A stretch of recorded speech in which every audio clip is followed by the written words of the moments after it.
Baseball is dead. Rest in peace. It's a Thursday. We get the full squad, which means it's a Family Feud day. I'm very excited for that. Squad ready. Squad ready. Yeah. I feel like, did we win the last one?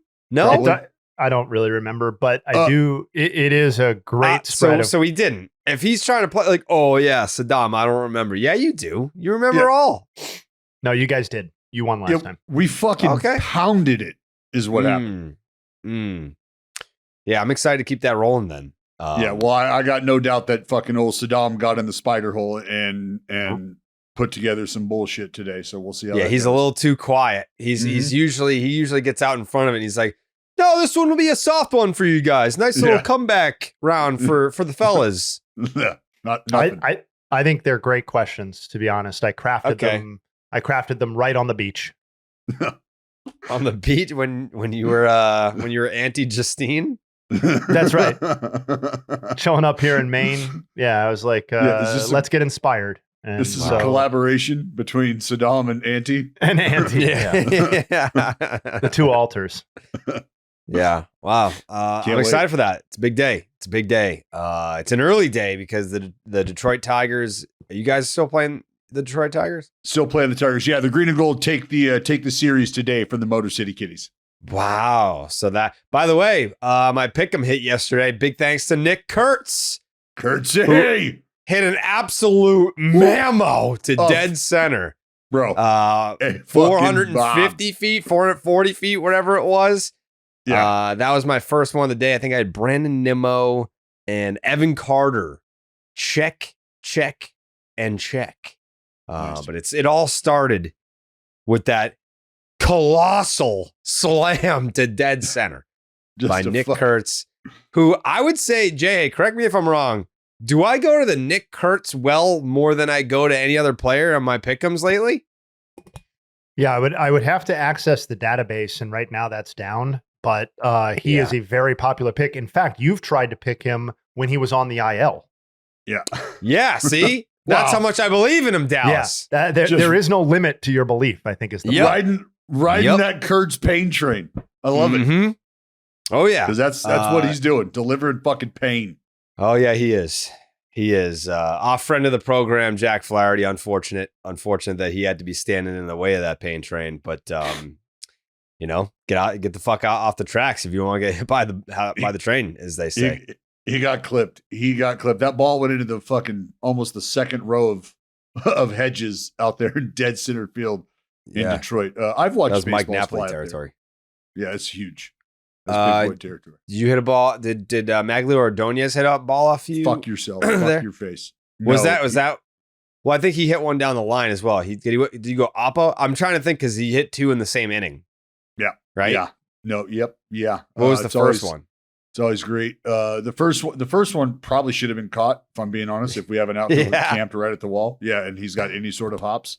That ball should have been caught. You need like 3 Denzel Clarks, I think, bud. Well, look. To my defense, if Denzel was playing in a jetpack, if Denzel was playing right field for me, he may have got to the first Maglio ball because the first one went out in right field. That cutout that cuts down. It's like it's a cutout just for the camera well, basically. And they're like, lower the wall right here, and that's where Maglio hit it, right fucking over there. However, the second one he got a little more of because that one went into like the 9th row in left center. And this is before they were like, you know what? This wall seems pretty far. Let's move it in. That was well before they did that. Well, that's in the past now, Dallas. It is. I'm not thinking about it. No, we're looking ahead to the future. He did get sent down on his birthday because of that performance against the Tigers and Maglio Ordonez. Jake, book Maglio Ordonez. I want to know, like, obviously Dallas remembers this day vividly. I want to, like, how insulting is it though, Jayhay? Think about it this way. It was a traumatizing event in the life of Dallas Braden.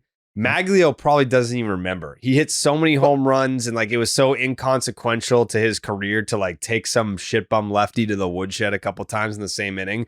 If we asked him point blank, like, hey, do you remember this? He'd be like, who the fuck is Dallas Braden? Yeah, it'd be like that. It'd be like that meme where it'd be like Dallas Braden, the baseball is dead podcaster. Yeah. I gave him a homer I had a homer off that guy. Yeah. Is that like when they have Billy Crystal take a couple at bats in spring training for the Yankees? Is that what they did, but for a big league game?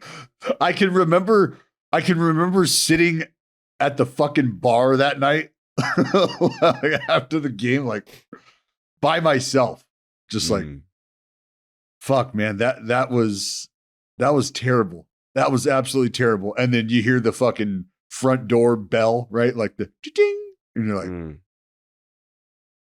don't even. And then, yep, here comes fucking Maglio just sashaying into the bar, and I'm like, this is great. This is great. Dude, probably I got the bartenders falling out of his pockets. Yeah, and I have the bartender's attention until the bartender hears that bell, and he's like, "Oh, Magpipes, what's going on? I'll be with you in a minute, sir." I'm like, what the fuck? The GOAT.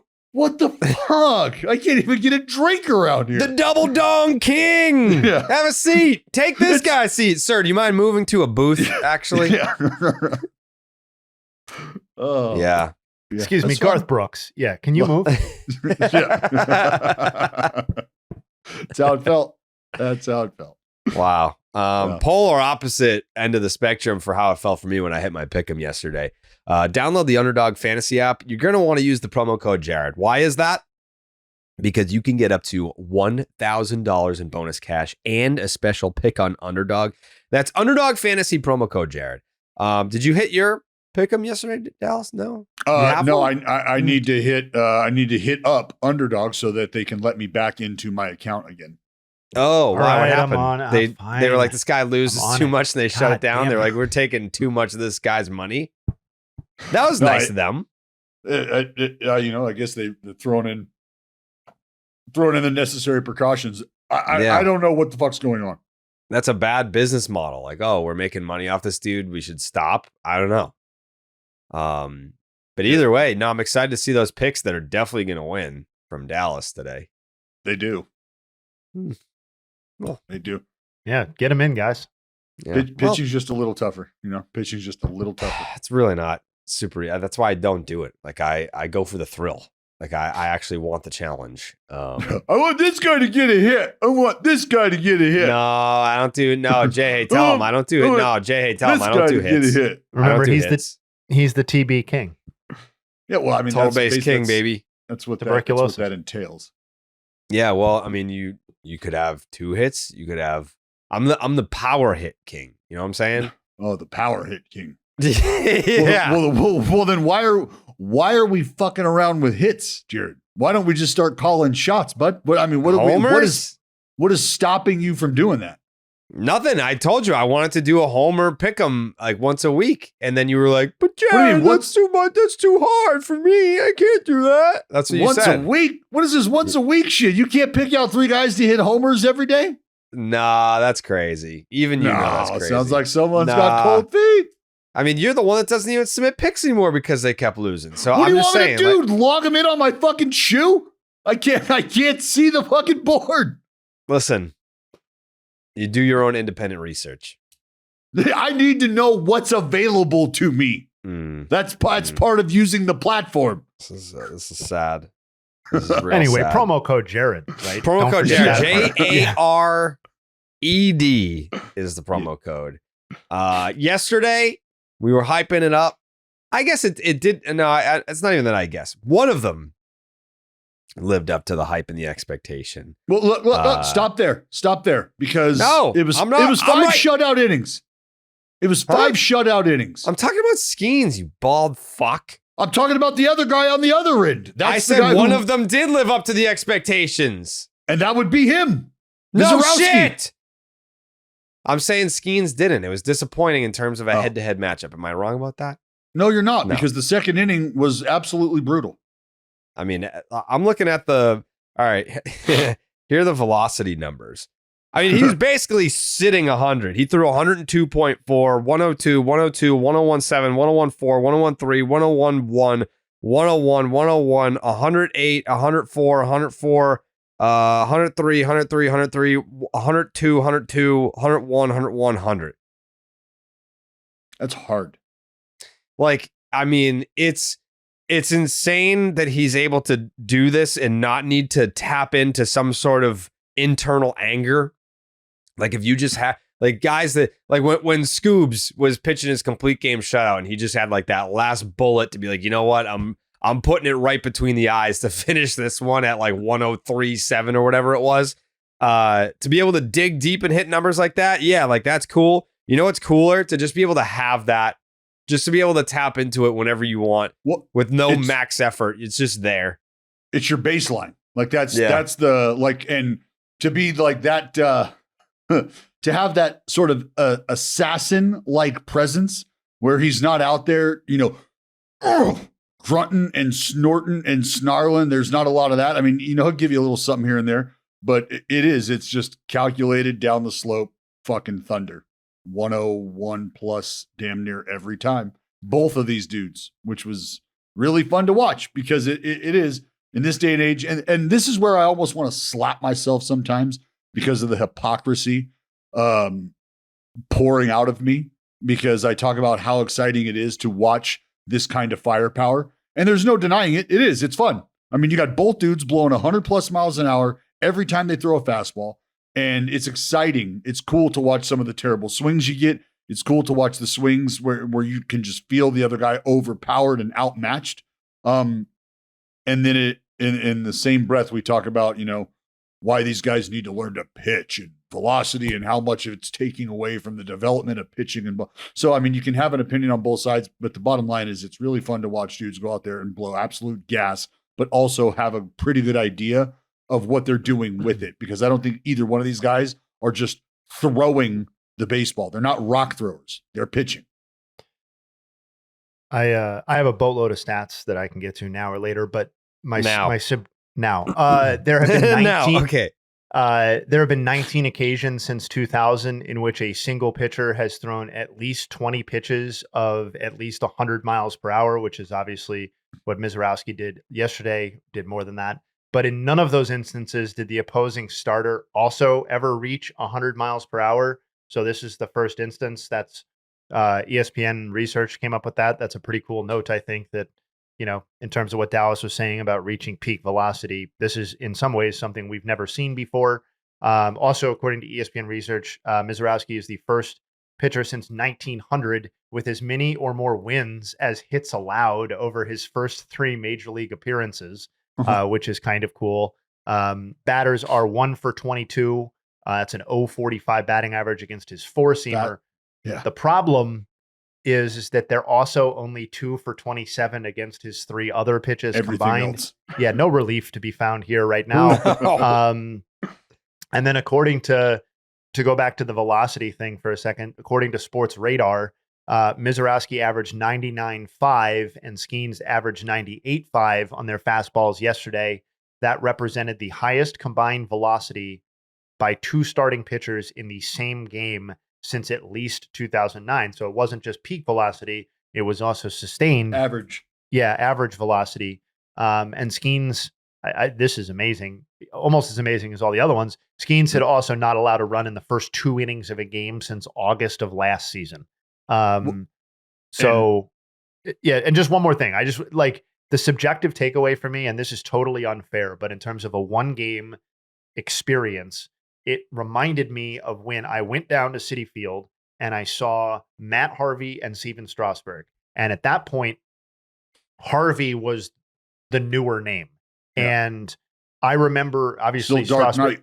Yes, Strasburg came into baseball, obviously, with way more hype and all of that, a lot like Skenes in a way. But when I saw those two live, and this was very early on in the Harvey arc, I walked away thinking, I know who impressed me more in person and who looked aesthetically like a more dominant visually pitcher. And that was Matt Harvey that day. And that was true until Matt Harvey basically broke down, right? And I'm not saying that Misiorowski is actually better than Paul Skenes, but it was absolutely more electric and more exciting yesterday when they went head to head. And that's not just box score reading, that's watching it. And that's also like what the pitches were delivering. Like, you know, they were talking about the most combined 100-mile-an-hour pitches in a single start.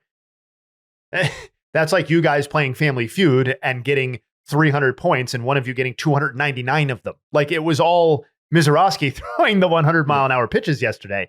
It just happened that Paul Skenes got there once so that they could say combined, which is fine. But that's my takeaway. It was like, wow, you kind of make Paul Skenes look pretty good.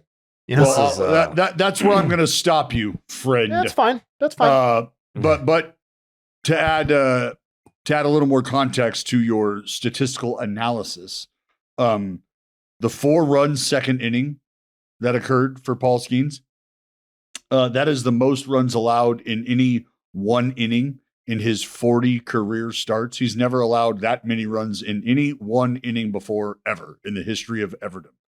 And it's he's only allowed, up until that point, he had only allowed 2 earned runs in all of his second innings combined leading up to that point.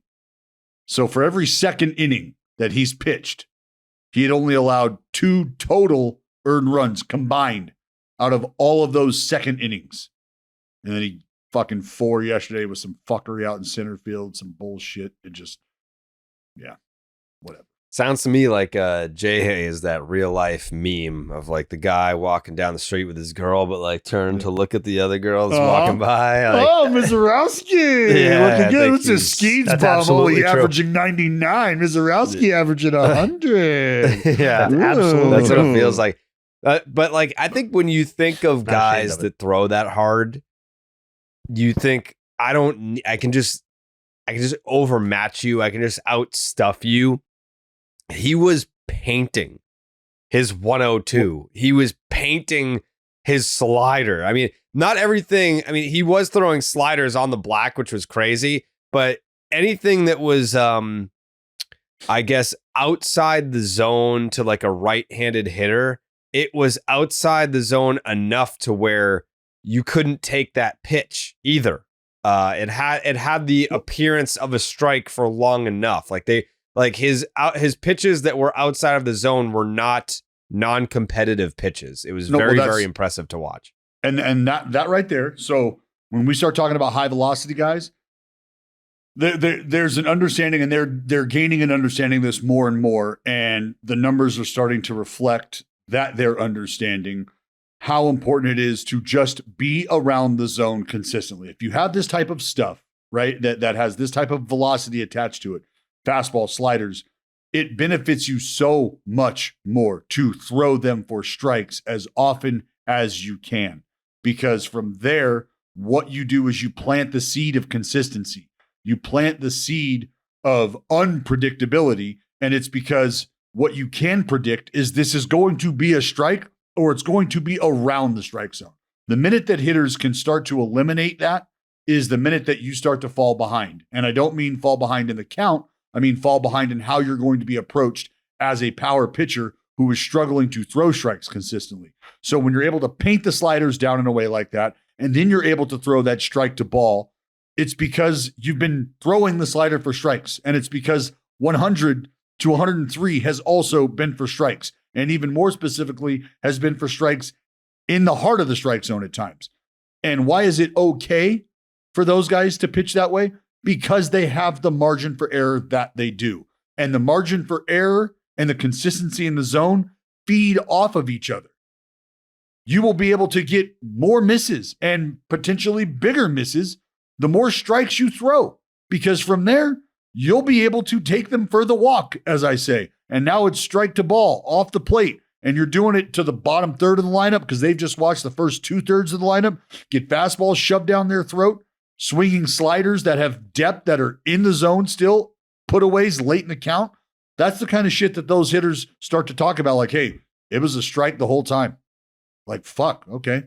That gives you a little different approach as opposed to, yeah, fastball's good, be ready to hit that one, but the spinner, he can't land it. So until he does, and okay, and you hear that and you walk up to the plate and you're thinking, early, I'm going to get a heater. If you can wrinkle one in there and get ahead, then fucking tip my cap and I got to dig in here. But until that happens, I've got a game plan. And all of that shit goes right out the window when you're filling it up, straight up. How sustainable do you think I guess the level of his velocity is as a starting pitcher? Like how long are we going to be able to see 102 plus as a starting pitcher in the big league level? I would say, I mean, look, dude, Hunter Green, I think, is an example of how it can be sustained. And I would even say Paul Skenes, even though there might be a slight downturn, like 102 consistently. I don't know how long that can go. You know, and with I don't Jacob know. deGrom like mechanics as well. Like we've seen the career path and trajectory of Jacob deGrom. Well, but this dude has also got what 3-4 more inches tacked on to him. And 6, I think like 7. deGrom admittedly is like, I don't train. He's just like, I just roll out of bed and throw 101. And by the way, like I know that we haven't talked about it a ton, but like deGrom is doing fantastic this season. Oh, we will get into what deGrom has done for sure. Trust me, I haven't overlooked that. Okay. But yeah, because you have to factor in the velocity uptick when you get to the big leagues, like the adrenaline. That shit is just real, and it's just a matter of when that starts to, I don't want to say wear off, but eventually it will catch up with you, and you will start to get back to who you were before the adrenaline spike.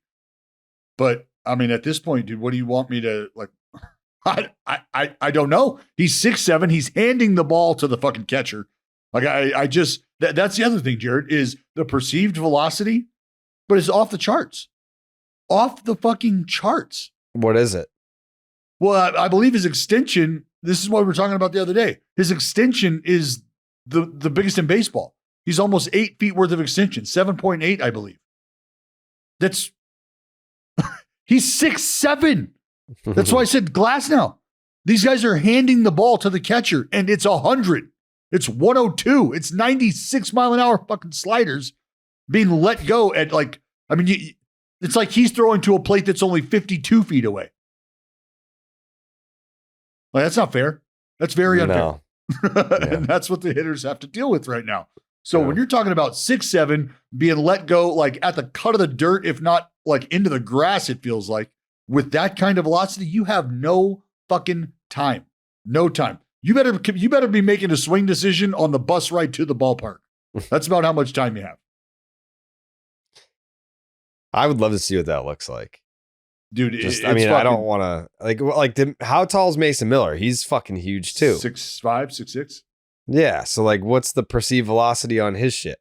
Well, I'm not joking with you when I tell you when he threw the fucking slider at me, I thought I was going to die.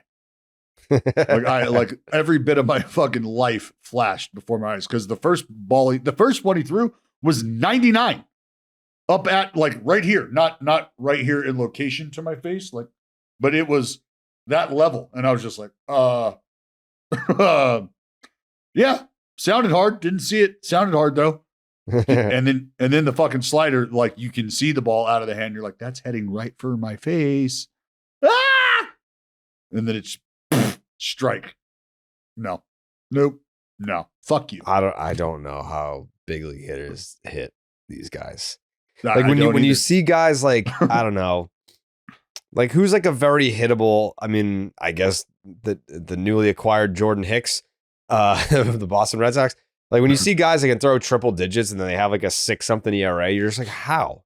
Like how do you, especially if you have like, I guess if you only throw a fastball, it's like, okay, like I can time this. But if you have any semblance of a pitch mix, how? Like if you value your life, how do you hit that? I would be bailing out every time. I always go back to Brandon Lee.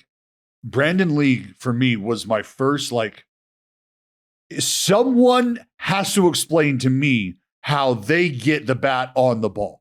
Because this is 96, this is 98, and it is a bowling. It is going straight down. He's throwing shit off an invisible brick wall where the ball just ricochets. After a certain point, just goes down. It just dies. Just go. How do you get to that? How are you fucking hitting that? I can't wrap my head around it. That's why I talk a lot of shit on these hitters, and a lot of it is just to remind myself of how good they are. So I got to talk so much shit just to kind of like mentally be okay on the same level, because you're not. Like, these dudes are freaks to be able to get to shit like that. Misiorowski has 2 inches on Mason Miller, and his release is 7'6", and Miller's is 6'8". So Dallas was in the box against Mason Miller. There's some contact. Add 2 inches, add almost close to a foot of. Well, that's so that's how and the old school. That's how the old school players. It's funny, but that's how the old school players used to refer to velocity and identify velocity and the separation of velocity. Right? If all three of us are in the room, and Jayhay's the bastard that's blowing 100, and you and I are at about 95, 97, and they know that, but they know that Jayhay's just got an extra gear. What they'll call that is, yeah, he's just got another foot or so on his fastball. Meaning like this thing is just on you that much quicker. You just don't have that time. I think we need to take a look at the schedule, Dallas, and whether it's Skenes or Misiorowski, have someone on the pod the next day after facing them just to be like, what's it look like? What's it?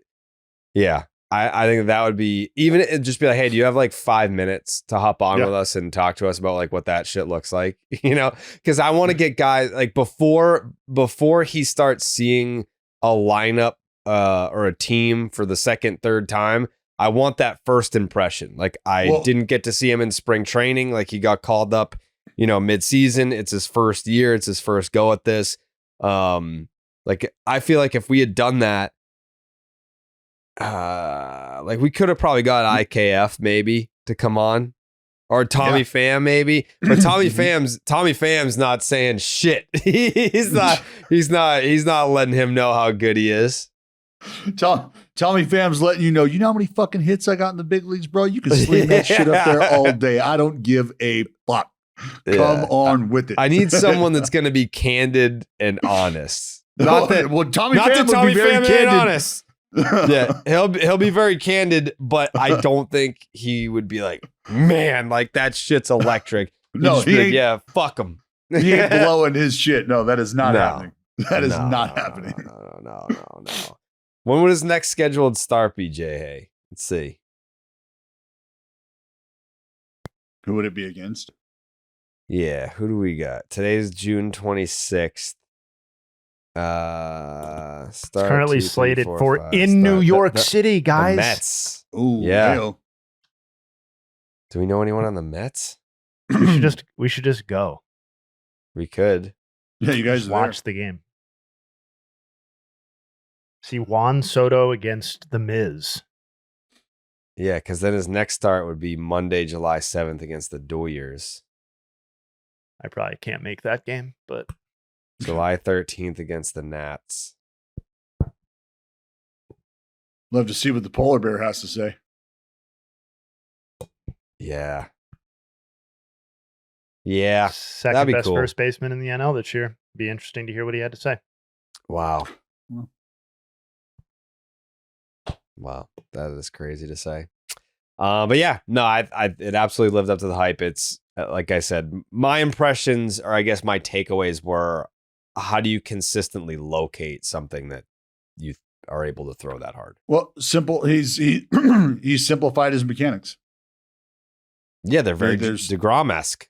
Yeah, there's not a lot to him. I mean, he's out of the stretch. It's a very simple attack plan in terms of how he's getting down the mound. Yeah, there's not a lot of moving parts to what he's got going on.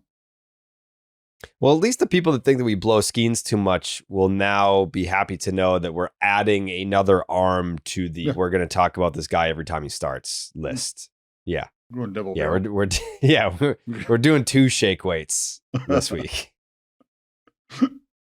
Yeah. Jacob deGrom, speak of the devil. This man has had a hell of a comeback to the mound this year. And I guess like at the beginning of the season, all eyes were on the fact that he's not your opening day starter. Jacob deGrom, like this is the fucking one of the best starters of an entire generation. This is a first ballot slam dunk Hall of Famer if he had stayed healthy based on his numbers through, I don't know, his age 32 season. And this season, after, I don't know, not pitching a full season of starts since 2019, he's made 16 starts, which is the most number of starts already. He surpassed his start total from 2021. 16 starts is the most starts he's made in a season since 2019, his last full season.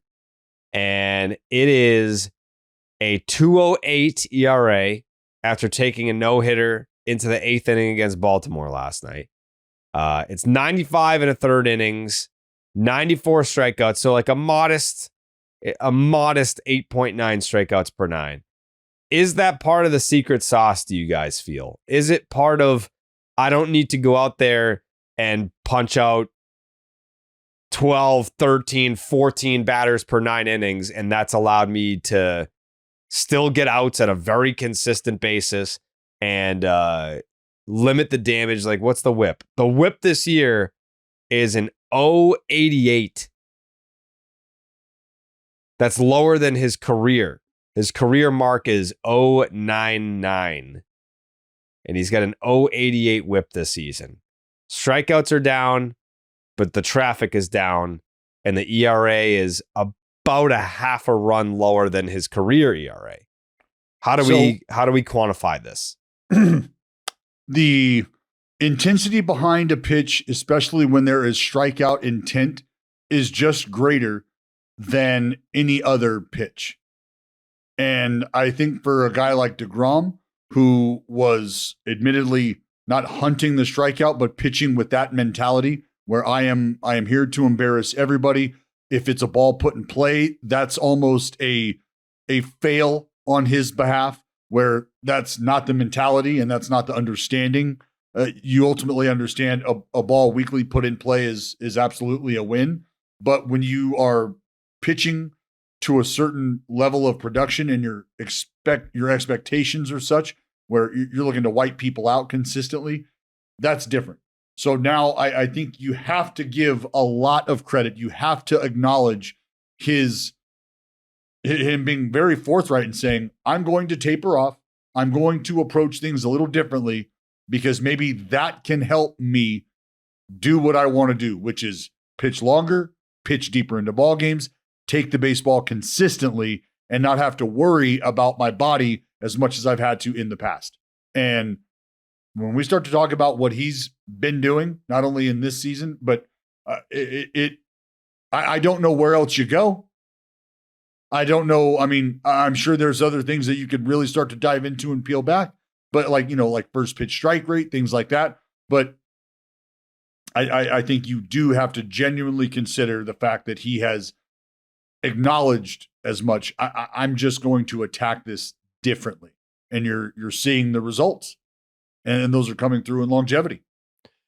I'm glad we're talking about him, and I'm glad he gave us like a specific newsworthy reason to talk about him last night with the no-hit bid, because I think it's one of the most interesting career development stories of the entire 2025 season, because for all the reasons that you outlined, like, this is a different pitcher. He's still awesome, but he's a fundamentally like different pitcher than the guy that we saw.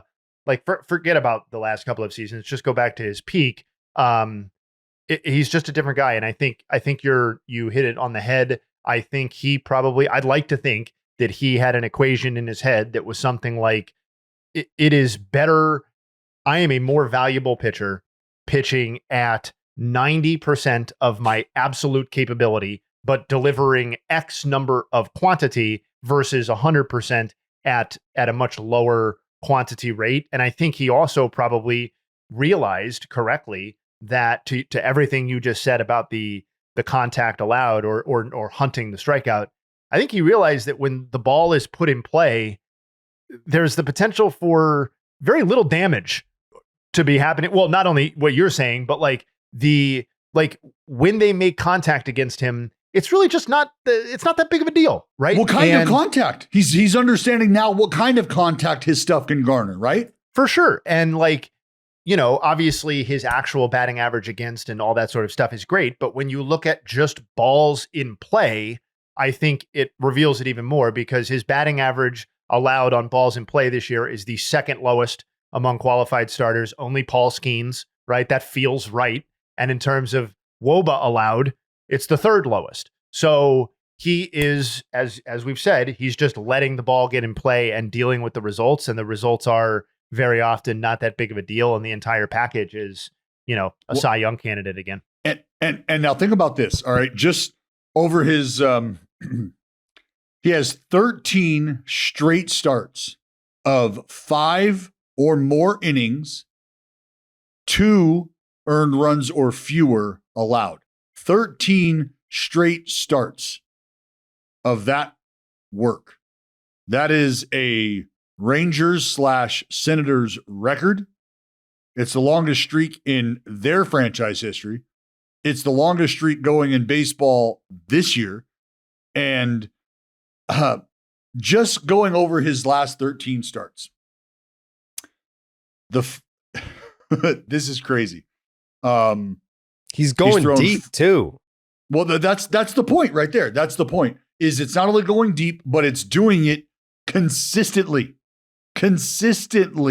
right? Over half, like we're knocking on the door of just about half the starts that he'll make this year are already to that tune. 5+ innings, 2 earned runs or less. 13 straight of those strung together. But his arsenal is, I don't want to call it two-dimensional, but I mean, it's fastball slider. And he throws a changeup. He throws a curveball. But up until this point, through those 13 starts, 515 fastballs. On those 515 fastballs, it's a 74% strike rate. He's gotten 286 swings on the 515 fastballs. So they're swinging it over half the fastballs that he's thrown. Okay. And Jared, back to my point about what happens when you throw strikes consistently, you get swings. That's just what happens. So the slider, how many of those is he throwing, boys? Well, he's thrown 449 of those sliders. 63% of the time they've been strikes. He's gotten 215 total swings on his 449 sliders. So you're seeing the trend here is you throw it a lot, you throw it for strikes, you're going to get action. There's going to be swing and miss because that slider right now, 38% whiff rate. Pretty good. But also not what he was trying to do with it from 2021 or 2020 to 23 or 24, right? The whiff rate with that slider was almost 60% in some of those seasons, right? So yes, it's still excellent, but again, it's a change in intention, I think, too, right? 100%. Yes, Jayhay. The intent behind what he's doing is just different. That's not to say that, I mean, this right here, this is the man in the big gray suit with 2 strikes, right? He is a great white shark. He is smelling blood in the water. With 2 strikes, Jacob deGrom is not looking to get you to tap it back softly to him. He's looking to have you reevaluate your decision to be a hitter. He wants you to swing and miss and feel very, very bad about it. And in that time, 38 punch outs on the fastball over those 13 starts, 37 punch outs on the slider over those 13 starts. He's got 6 on the changeup. The curveball, not doing much for you in terms of wiping guys out. It's really just a pitch that he's going to throw to try to grab a strike, keep you off balance. But it's the consistency, man. The consistency in and around the strike zone and the understanding of his intent. I know this is a deeper conversation, but it's hard not to, I guess, go this route when you pull up his baseball reference page. Does he have any shot at the Hall of Fame? You do think so, Jayhay? I do. Yes, I do. But does he have to have sort of like this Chris Sale, book ending where he had what would he have to do at this stage of his career to get in? Like, we know he had a Hall of Fame peak, but we've seen guys like Johan Santana have Hall of Fame peaks, and that was kind of the crux of their entire career. Like, what would he need to do? So I think if Johan's candidacy was reevaluated in the current environment, I think it would be a much more robust Hall of Fame conversation. And I think he may ultimately get in. So I don't think this is just about deGrom. I think Johans was partially a timing thing. I don't think deGrom has that much more work to do to be a viable starting pitching candidate, because I think we are going to have to, as we've said before, kind of reevaluate the landscape there. And while he doesn't have Chris Sale, I think Chris Sale is an interesting comparison point. It would help if deGrom had that sort of resurgence, and maybe this year is the beginning of what we saw from Chris Sale that started last year. But I also think that deGrom, and I don't want this to come off as Chris Sale disrespect, but as great as Chris Sale was and is, Jacob deGrom's peak was better. And so I think he has that going for him, where Jacob deGrom can credibly point to the best work that he ever did and be like, on a per season, per inning basis, this is basically as good as pitching ever got. And like, very few people can say that. Pedro's one of them, Randy, what everybody knows that list, but Jacob deGrom's 2018 era pitching was stupid, was that level of pitching. And so a sub 2 FIP, right? Yeah, it was a 198 FIP. The back-to-back size. Yeah, so it was just crazy. Jared, I think this season is going to go a long way towards helping that candidacy, because it shows that there was life after that peak. And, a couple more seasons would be super helpful. But I think he's going to be viewed credibly with not much more work at all. Well, not just life, but like dominance. Like the 13 start selection that Dallas highlighted. Again, this is a 167 ERA, 243 FIP, 81 strikeouts in 80 and 2/3 innings. So call it a strikeout per inning. He's dominating. Like in 2025, we are witnessing Jacob deGrom consistently every fifth day dominate Major League Baseball teams. It is a renaissance season. It is I guess call it turning back the clock. It's not like, because maybe that's unfair, because it's not like he sucked since 2019. He hasn't been healthy. It's not Jacob deGrom. He fell off. Let's just slow that train down right the fuck now. Okay, I don't need that train picking up any sort of steam. There has not been a time on Earth where Jacob deGrom has sucked. Right. Let's just there actually hasn't. There has not. No, right. No, I don't need that to ever be a fucking narrative. That never ever, like, not even for a moment. Okay, he might have had a bad inning. He's lost baseball games. I understand that, but Jacob deGrom, for a body of work, I don't get, like, has just never sucked. Sorry, it's no. His worst season by ERA is 3.53, and that's a year where he finished 8th in the Cy Young. That's his worst. I mean, yeah. So 3.53. Fucking no. That's stupid. Can't have that. Also, shout out to Jacob deGrom and his teammate Jacob Latz, who this is not per Elias, but this is Elias adjacent. This is per Dalias. Dalias has it as the first two Jacobs to carry no-hit bids of at least 6 innings or more into back-to-back starts. Now, Elias has them as the first 2 teammates to do that, but Dalias has the first 2 Jacobs to do that. Hasn't happened since Spencer Turnbull and Zach Wheeler in 2024. Good to know. But anyways, just it's fun. It's fun to watch Jacob deGrom pitch, not just pitch again, not just be healthy again, but be dominant again. And I'll be the first to tell you, I didn't think that we would see this. I think if we saw like a season of Jacob deGrom with like a 3 1/4, we could be sitting here talking like pretty good, all things considered, for the amount of time that he's missed, and the age and the wear and tear and the injuries and what he's had to come back from. 3 1/4, I'll take that. But no, it's utter vintage Jacob deGrom dominance. And I know that you're going to dominate the wallet market here. And you're going to do that with the help of Ridge. Because Ridge wallets, You want to talk convenience? We can talk convenience. You want to talk sexy look? We could talk about a little sexy wallet. I know Dallas is he's a big Ridge wallet guy. Because they're unique and slim, kind of like Dallas. That's why he likes them. They're unique, slim. They got a modern design. Holds up to 12 cards. How many cards you carry in Dallas? Around 10 to 12 at any given time. 10 to 12. Okay. Made with premium materials like aluminum, titanium, and carbon fiber. Over 50 plus colors and styles to choose from. All Ridge products have a lifetime warranty. This is literally the last wallet you will ever have to buy. Does it give you peace of mind knowing that all Ridge wallets have RFID blocking technology, keeping you safe from digital pickpocketers? Over 100,000 5-star reviews. Do you like that? Mm-hmm. Because I know losing your wallet is the worst.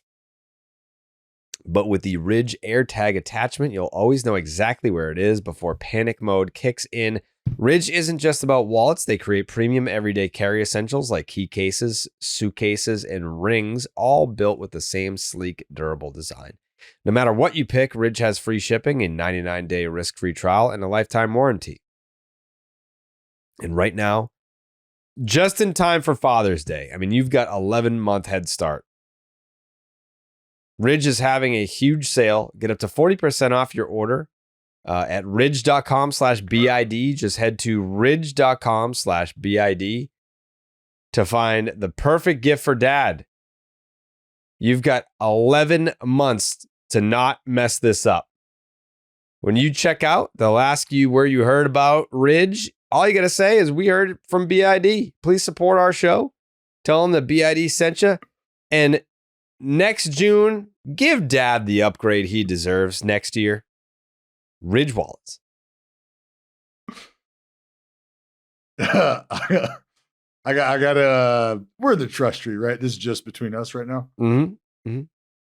Just had a full-on panic, not a panic attack, like I was going to forget Father's Day, like I had somebody to disappoint, but I was like, fuck, man, is it still not, like, I could have swore Father's Day was like, you could have told me it was in 2 weeks and I would have fully believed you 100%. Yeah. Mm-hmm. I was like, I could have swore that was right around the corner. Yeah, you got plenty of time for dad. Yeah, it looks plenty like of I time do. to nail it. Yep. You got plenty of time. Jayhay, please tell me that you've come prepared with some Juan Soto Nuggs for today's program. I feel like that's someone that should be doused in Jayhay Nuggs sauce today. Well, before we get to that, I kind of want to. By the way, I love the idea of a Jayhay Nuggs sauce. We might have to. Yeah. We might have to start monetizing that lickety split. Sure. Dallas, why did you react that way? Do you not feel like Juan Soto is someone who needs to be properly glazed right now? No, I'm not going to fall into the trap. I'm not going to do that. Not going to fall into the trap, huh? I'm not going to do that. I saw him hit 2 homers. Fuck, great, cool. Well, that's cool. Nice attitude. So the first place I want to start, Jared, is that it was a multi-homer game. You know that, right? He moved past Jimmy Fox for the most multi-homer games in Major League history by a player before turning 27. So that's obviously not a real record, quote unquote, but it does speak to the pace and the names that Juan Soto keeps. Obviously, another, kind of salt in Dallas's eye that he passed Double X to do that as he pursues, something a little bit more important than multi-homer games before age 27, which is mine and Dallas's jersey bet, of course. And a quick update on that, Jared, since you teed me up so perfectly. On May 29th, so that's 4 Thursdays ago, the gap between those two was 186 points worth of OPS. It was 931 to 745 on June 12th. So just 2 weeks later, 2 Thursdays later, it was 124 points. And now as we enter play on June 26th, unfortunately for old DB, the gap is now 899 to 923, which is a mere 24 points in OPS. And that's thanks to Nugget Time, Juan Soto's last 18 games, where he has managed to hit 355, 487, 774, which is a 1.261 OPS.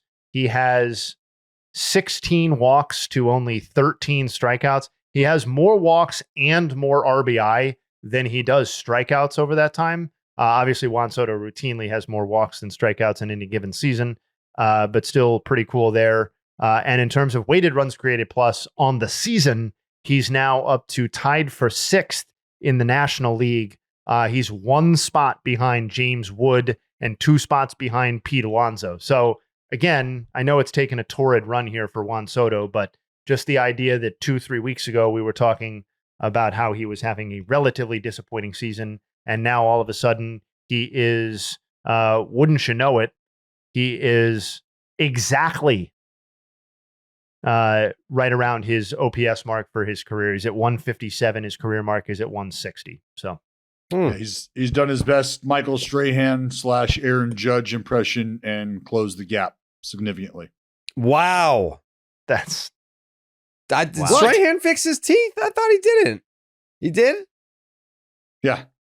Oh, good for him. I mean, I'm actually, no, not good for him. That's part of his brand. Aaron Judge just looked bad. I'm glad that he fixed his teeth, but like Michael Strahan, that's like his brand. He's the gap tooth guy.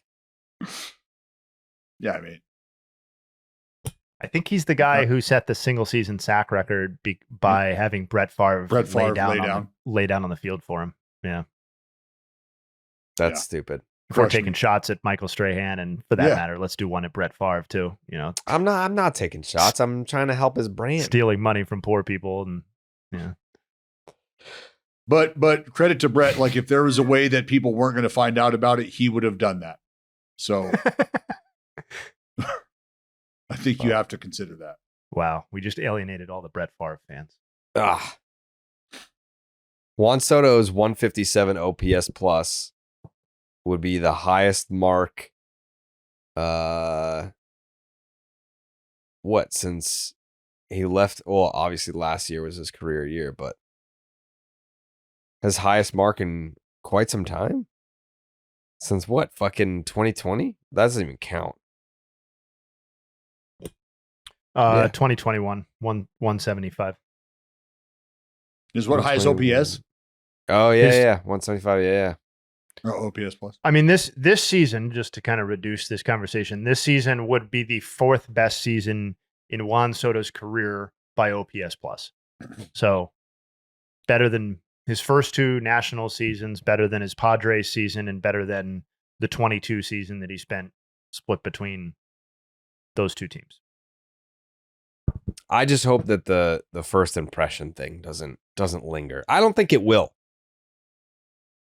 It's just going to be about winning eventually. That's really correct. Mm-hmm. Yeah. Yep. As it should. The Mets win the division, the Mets get into the playoffs, and Juan Soto does anything remotely close to what he did with the Yankees in the postseason last year, no one's really going to care about his slow start. No. I mean, it's essentially already been erased. Like he is 1 point shy of having a 900 OPS on the year. That's with the slow start included. Yeah, to Jayhay's point, these last 2 weeks, 3 weeks, like this is who Juan Soto is, and it's just like I don't want to call it a reminder, but it is him just getting back to doing what we expect him to do, and it's happened in a small window, and you're like, oh, that's right, that's who this guy is. That's what he's capable of doing, like over the entirety of a season. He's just gotten back to it right now, and because it was such a quote unquote slow start by his standards, you see this and you're like, whoa, this is crazy. It's like, well, it is, but that's also Juan Soto. And that's why we treat him and revere him the way we do, because it's animalistic. Like this is a different level than a lot of other people will ever get to. Since Juan Soto turned 21, he has never struck out more than he's walked. I just, God, I love that. I love that so much. Yeah. So much. His So first much. 2 seasons, he was 19. He struck out 99 times, walked 79 times. His age 20 season, he walked 108 times, struck out 132 times. But from his age 21 season in 2020 through the present, he has walked 648 times compared to 522 strikeouts. Yeah. Lovely. Just That's what he does. Love us some Juan Soto. Also love Ronald Acuña Jr. saying yes to the home run derby. Yeah. I think, we had the discussion yesterday about the All-Star game and the vote totals. Where is he in the voting for outfielders in the NL? he's on the outskirts. But he's got a shot. I mean, if the voting, stand by. if I'm pulling it up. Hold on. if the voting trends, yes, he'll have a shot. All right, voting ends in 2 hours as we're recording this. So The first round of it. NL outfield was, so he was 4th in the voting. Yeah, about 1 million behind. Sorry, 100,000 behind Kyle Tucker. Yeah. So it's so possible. that means he'll still make it though to the All-Star game. Well, yeah. Well, you would think, but like if it comes down to managerial selections, like who's a manager going to take, Tatis or Acuña? Soto, it's the same debate we had yesterday. I don't think he's a lock to get selected, although him doing the Derby probably helps that cause, right? For sure. And he's there. Yeah, maybe one of the other guys that gets tabbed is like, you know what? If he's going to be all good. I think he And with the replacements, he'll get in. Jared's right. Yeah, with the give me the replacements, acknowledgement. Let me take my vacation. Yeah, there's plenty of Ronnie, guys that have are a going to be day. like, my ankle. Yeah. But yeah. I mean, bring back the stars and the home run derby. Having all just absolute studs. Who would you like to see the most? What's your dream field for a home run derby this year? I don't know about dream field. I can tell you right now that I would love to see Nick Kurtz in the home run derby. You think he could be? I think he could do some star fucking maker. damage. Okay. I got names for you. Hit me. I mean, the first 3 for me are real easy. It's Ohtani, it's Judge, and it's Stanton. Those 3 have to be in a field of 8 people for my dream home run derby. Not O'Neal Cruz. I'm not saying he can't be in them. I don't think he's one of the people that must be in it. O'Neal Cruz would be a great choice. I think you're still riding that Stanton train over Cruz, over the Cruz missile? I'm not. Yes, I am, because I've seen what Giancarlo Stanton can do in the event. I've been in the house for it, been blessed to do that, and there's still nothing that I've seen that's been like that. It's not like Judge, it's not like Ohtani. It is different when Giancarlo Stanton hit the ball. I mean, dude, I was there the year that Judge and Stanton were in the same home run derby in Miami. They showed the leaderboard of the hardest hit balls of the day. And it was Stanton, Judge. And it's like, that's just what it is. And I know the injuries and the age and all that sort of stuff. And maybe it doesn't play out. But as far as I'm concerned, he is the gold standard for that sort of event in terms of visually spectacular. And that's why I wouldn't mind seeing O'Neal Cruz in that same package, because that's same fine. kind of shit He's the new Stanton from that dude. Junior Caminero, I think, is another guy that would be not a lock to get in, but a guy whose name deserves consideration given the bat speed and contact. And obviously he's got 19, 20 home runs this year. So it's not like the guy's all speculation. Is Cal Raleigh's needle moving at all? I think that's a needle mover. I think Kyle Schwarber is a name that would be thrown out in any ideal home run derby. James Wood, who's a guy who gets lots of love on this podcast, but I know Jared would support that. Eugenio Suarez. I think he doesn't have the sex appeal for me that a lot of these other guys do, but I think why don't we do that? Why don't we do that next for our next pod? Sure. Why don't we come up with our field, our derby field, and see how close we get to that field coming to fruition. Yeah. All right. Oh, nice. Yeah. Okay. I like that. Oh, that's a good idea. So we should tie this into a real thing. Maybe a jersey bet or something where Fuck yeah. putting Acuña aside, since we already know that, we have to name the 7 other people that will be selected. Maybe we should do both. Will be selected would be kind of badass. Because then you're just factoring in, like, I know Judge isn't going to do it because he cracks under pressure. I mean, people say that. That's not my opinion. Unnecessary. Well, I mean, people say that. It's just, Stanton, obviously, we would love to see him do it, but he is far too brittle at this point of his career to do it. So, yeah, we'd have to do what we think and then what we would like. Two different lists. Good idea. All right. Okay. Sounds good. Crank that thing.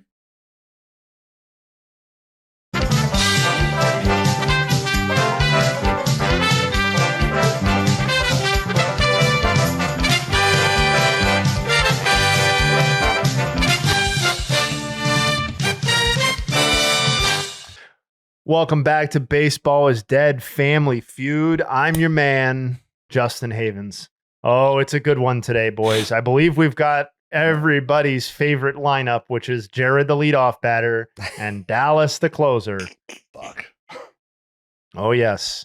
Oh. So let's pop that top, Dallas. Get those headphones not working, and we'll see you in a few Get those minutes. headphones not working. Fucking assholes. All right. Right, Jared. How you feeling today? I'm coming off a real bad one. I think I recall. I offered no help, I believe, the last time. So I think I'm due because I am the best player. Like, I am the best player. Wow. It's just like, yeah. Okay. I mean, statistically speaking, it's not like an opinion. Yeah, we It's need an kind of just a update fact. from that. We need an update on that. Mhm. Whenever people have time to do that. Sure. Okay, are you ready? Yes.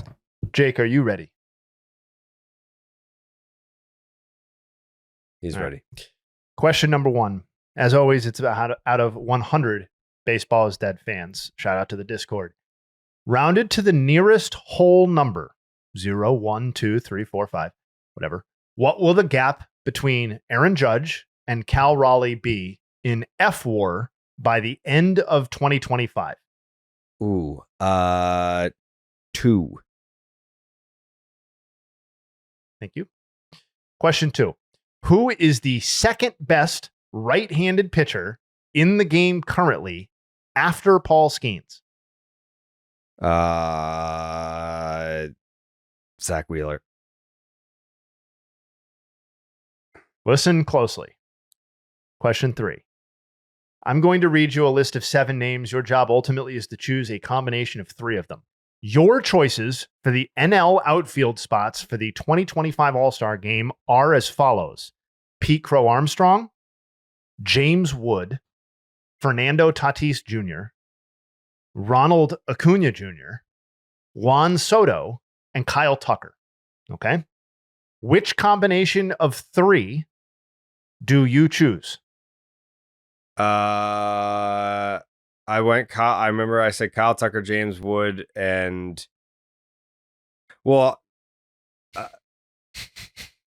say Juan Soto, but I didn't have him on my list. James Wood, Kyle Tucker, Juan Soto, just confirming. Yeah. Thank you. Question 4. Between Ohtani, Trout, Pujols, Mays, and Aaron, how many of those 5 produced a single season with an OPS plus better than what Cal Raleigh has produced in 2025? Oh, I mean, his OPS plus is 200. So, can you say the names again? Ohtani, Trout, Pujols, Mays, and Aaron. 5 names. 2. Thank you. And lastly, who is the most disappointing team in MLB this season? The Red Sox. Oh, I'm sorry. All right. Dallas.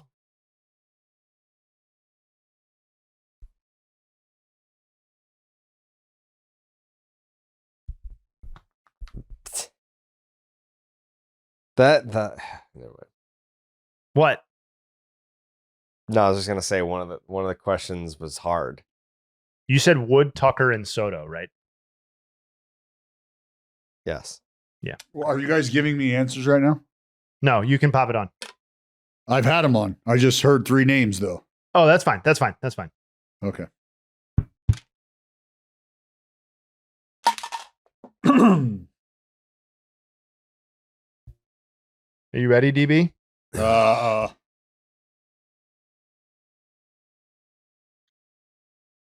Yeah. Would you like to know what your friend got? No.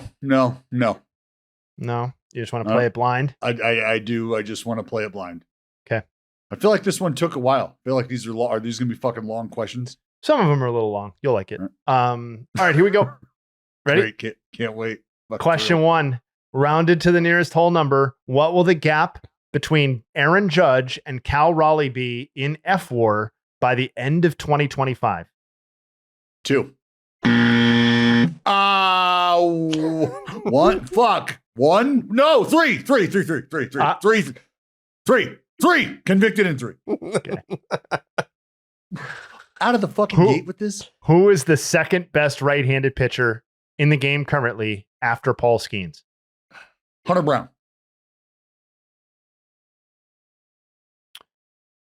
You're going to love this one. Your choices for the NL outfield spots for the 2025 All-Star Game are as follows. There's 7 names. You're choosing 3. Holy fuck. Pete Crow Armstrong, James Wood, Okay. Fernando Tatis Jr., Ronald Acuña Jr., Juan Soto, and Kyle Tucker. Which combination of 3 do you choose? PCA Tucker Soto. Thank you. Question 4. Between Ohtani, Trout, Pujols, Mays, and Aaron, 5 names. How many of those produced a single season with an OPS plus better than what Cal Raleigh has produced in 2025? 2. Fuck! 3. Question 5. Who's the most disappointing team in MLB this season? The fucking Rockies. Fair. That implies a level of expectation, but that's fine. Fuck. Yeah, that's fine. Yeah, the fuck? No, I fucked it up. That's Too late. We'll see if it God costs damn you. it. Question 1. Rounded to the nearest whole number. What will the gap between Judge and Raleigh be in F4 by the end of 2025? Jared said 2. That was the number 1 overall answer. 41 points. Dallas obviously also tried that. Dallas backed up. He said 3. We gave him that. We reviewed it. We gave it to him. That was the number 2 overall answer. 30 points. For that matter, 1 would have still gotten you 20 points. But you guys are cooking. You got 71 points through the first 2. Or first question, rather. Question 2. Who is the second best right-handed pitcher in the game currently after Paul Skenes? Obviously, that question assumes. Zach Wheeler was Jared's answer. That's the number 1 overall answer yet again. Wow. That brings you up to- I thought I fluffed that one. Was that a Jeez. panic mode answer? Yeah, I mean, like I was searching my brain It's not for a like bad a answer. young popular answer. I did not. Had no idea that Zach Wheeler was going to be that answer. Dallas backed it up with Hunter Brown. Probably deserves more points, but the 4th most common answer, that was 6 points. So that gets you up to 103 through 2 questions. Yamamoto was the 2nd most common answer. Misiorowski, the number the 3rd most common answer. Easy. Well, you're going to say easy here in a second because the 6th most common answer was Tarek Skubal. Yes. Yeah. So there you go. A lot of pot in the discourse. Yeah, a lot of pot. Taiwan Walker getting a vote. So shout out to Taiwan. Taiwan Walker, huh? Wow. The fact that more than one person voted for Skubal is the best. Oh, Is yeah, Taiwan Walker 5 people on a voted team? for Skubal. Is he yeah, active he's- in Major League? Yeah, I think he's still in the Phils. He was just removed from the rotation, wasn't he? Got it. Okay. Tarek Skubal received as many votes for best right-handed pitcher as Hunter Green. So we're at 103. Third question, NL outfield question. Jared said James Wood, Kyle Tucker, and Juan Soto. That unfortunately only netted you 2 points. Oh, fuck. I don't give a fuck. Fuck those people. Okay. All right. That brings you up to 105. Dallas said, Dallas, what'd you say? Let's see PCA, here. Yeah. Soto, and Tucker. PCA, Soto, and Tucker. Where is that? I had that written down. Hold on. PCA, Soto, Tucker. 9 doesn't make points. me feel good. 9 Fuck. points. 114 now. So you guys have slowed down considerably. You now have 114 through 3. We're gonna need to pick it up a little bit. The number one overall answer was James Wood, Kyle Tucker, P. Crow Armstrong. That was 19 points. Obviously, So the I spread missed- on that thin. one was the widest. That was Question 4, between Ohtani, Trout, Pujols, Mays, and Aaron, how many produced an OPS plus in a single season with an better than what Cal Raleigh has produced in 2025? Jared said 2, which Dallas, in fairness, also tried. That was the number one overall answer. 43 points. You guys are back in business. We're all the way back up to 1. Whoa. That's 157. That Did he is go? bad karma. Did That he is go? bad karma. Yeah, he We'll- did. Yeah, he did. Wow. Oh. Jared thought he got 86 points on that one. Oh, calm down, guy. 157. Dallas came through Got with fucked. 3. Yeah. That was 20 points. So you guys are up to 177 with 1 question remaining. I mean, the Dallas is gonna get like 2 points on this. So Yeah. I'm just hoping. Yikes. How many do we need? we need You need 23 20 total points yeah. on this question. 23? Yes. All right, we got this. No, So my Dallas, answer. yeah. Well, let's just add Dallas's in right now. Dallas said Rockies. That only got you 4 points. 181 now. This is so dramatic. I know the 181. answer. I know the answer. Yeah, there were a couple answers you could have gone with that would have made more sense and gotten you more points. You went with the Rockies, though. So we are 19 points away. Jared played it a certain way. He said the Red Sox, much to his own chagrin, I'm sure. It was the number one overall answer, folks. Let's go. 41 Woo! points. They fucking suck. How fucking disappointing are they? Atta boy. Clears it Attaboy. easily. 222 points is Oh, the total. Clear cut. Congratulations to you The two. most disappointing team in baseball right now. I Man. mean, I feel like I could have won that whole thing single-handedly. That's the most number one answers I think I've ever had in a round before. Jared had 153 of the 222 points. So that's what 153 I would've had for number Jared, one answers if I 69 wasn't- for Dallas. Nice. If I wasn't fucking batting second, I would have had number one answers. It's all right. buddy. I'm very pleasantly surprised about the Zach Wheeler Zach turnout. Wheeler. Yeah. Good for you. Yeah, I was like, it came out and I was like, fuck, like I feel like I'm missing an obvious one. I'm gonna sound like a dumbass for going Zach Wheeler there. Number one answer. Shout out to the discourse. I've always loved the discourse. They've always been very smart people. They're Smart finally, people, they're beautiful finally people. locking it in. Beautiful people. You guys are on both sides of the discourse. Beautiful people. I've enjoyed thoroughly the interactions with them at the ballpark. It's been fabulous. Very fabulous.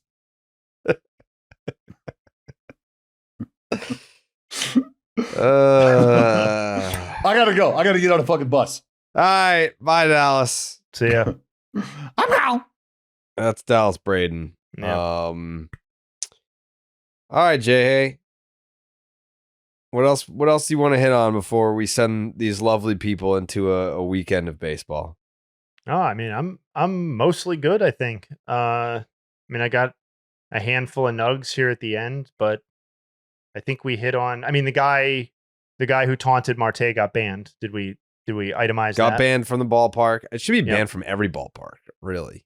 I don't know how you enforce that. I guess it's really just like you've got to be in some sort of database where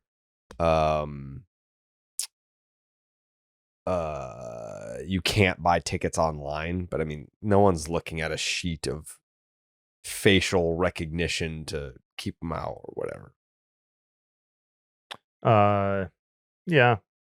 You get down slippery slopes with facial recognition and all that. Yeah. Anyways. I have I'd love some something. Nuggs.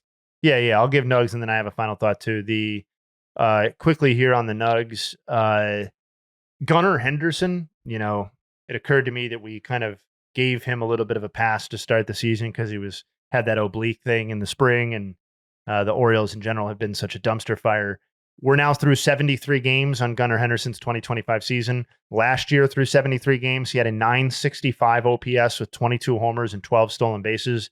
This season, through 73 games, a 769 OPS with 8 homers and 9 stolen bases. So he has 14 fewer homers, and his OPS is 196 points lower through the same point in the last 2 seasons.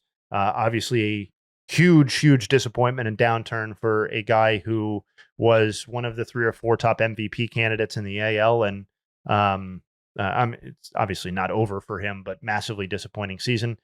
Jacob deGrom, with the conversation we were having earlier, motivated me to poke around a little bit. When Dallas said that, with 2 strikes, he's not looking to mess around. He's not looking for soft contact or whatever. And I was wondering how his results with 2 strikes compared with his 2019 Cy Young campaign. And would you believe it? In 2019, he allowed a 149 batting average, a 190 WOBA, and had a 29% whiff rate with 2 strikes.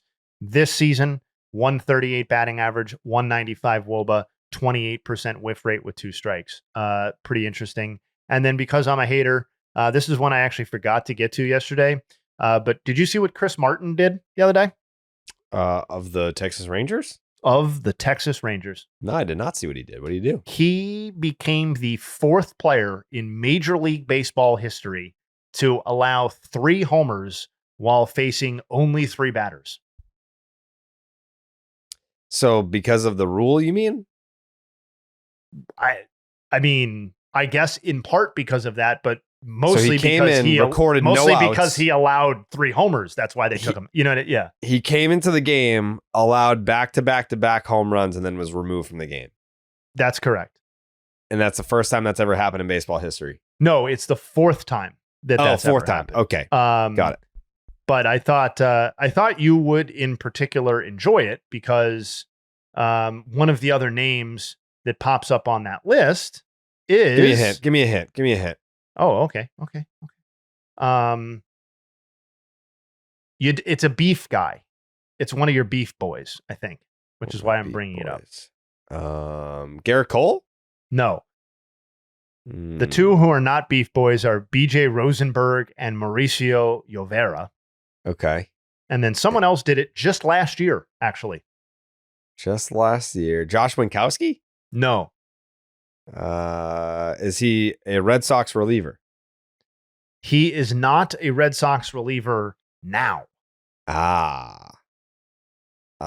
So he's Caleb Ort. Caleb Ort. Yeah. Yes. That makes sense that he would do that because he sucks. That's what I figured you would say. Mm-hmm. Yes, Caleb Ort did that in the bottom of the 8th inning against the Padres while pitching for the Astros last season. Tatis Machado and Donovan Solano all homered off of him. So, yeah, that's my final nug of the day. And then my final thought is that Clayton Kershaw is back on the mound tonight in Colorado. That's unfortunate for what we're talking about, but he is 8 strikeouts away from 3,000 for his career. So we have not updated that tracker in a little bit, but he's down to 8. So it would be an uphill battle, I think, for Kershaw to get to 8 today.